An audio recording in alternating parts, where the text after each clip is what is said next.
Quick update for you on the $250 broken K1. So back when we were looking at debug of the premix, if you guys remember, I was reading 26 megahertz when I thought I should be reading 29 megahertz, and my first sort of instinct was to blame the scope. But as it turns out, there's a setting on the K1 called B, which is the band assignment. And this radio is a 2-band, and I'll zoom in for you on the crystals. You can see them way back there. So if you notice on the board actually says for you, so you're not supposed to be able to screw this up, that this is X1 and this is X2. And in this radio, X1 says 26.05 megahertz. That focused enough, maybe a little more light back there would help. There we go. So 26.05 is X1 band 1, and 29 megahertz is X2 or band 2. And when I first got this radio, I was tuning it up and I was so happy that I had my first signal. I was receiving a signal on 21060 thinking, well, that's cool, that's 21 megahertz, the 15 meter band is working. I peaked up the filters, the receive came up, and I thought we had success.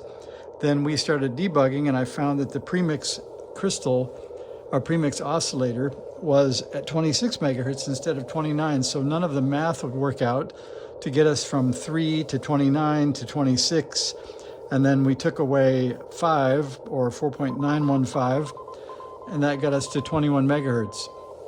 So that is correctly now W6WX at 18110 on the NCDXF beacon project, and I put that up here. So if you guys go to ncdxf.org, you can find pretty cool stuff. So you can zoom in and you can see beacon hardware, schematics, locations, etc. It actually is a very cool way to start.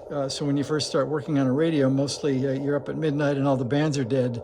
If you just tune into one of these stations, you can have something to work with. So they're at 14.1, 18.110, 21.150, 24.930, and 28.200. And if you're lucky enough, like I am in California, W6WX is pretty strong all the time, so it gives me something to tune up radios with.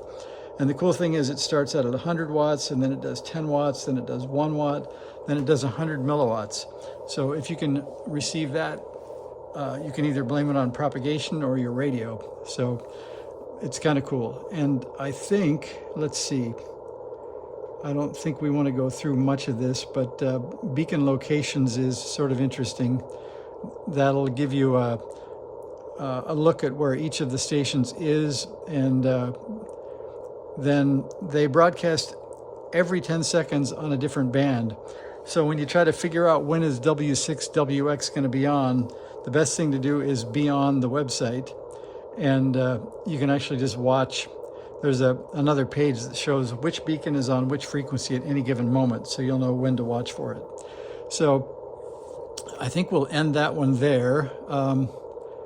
I could show you if you want.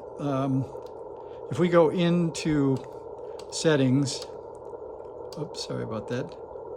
That was LEDs on, I didn't mean to do that. So we will go down to the B setting. There it is, there's B1. So if we edit that, you can see that it's currently set to 18, which is correct. But I can set it up to 21, and if I exit, the radio is still really on 18.110, but now it believes that it's on 21.060.8. And it will continue to receive those beacons as if it's on 21 megahertz, but you're really on the 17 meter band on the radio. So that's the thing to be careful, that when you look at B1, you can match it to X1 and make sure that that's the band that matches. So let's set that back, because it'll make me a lot of trouble later. Okay, so we're back to 18.110, which is where we want to be. So that's the first thing. That's why the transmit premix oscillator was in the wrong frequency. So be careful with the B settings and make sure that you match the crystals. You'll find those listed in in the manual for which crystals go with which bands. That way you'll get your radio set up correctly. Thanks for watching.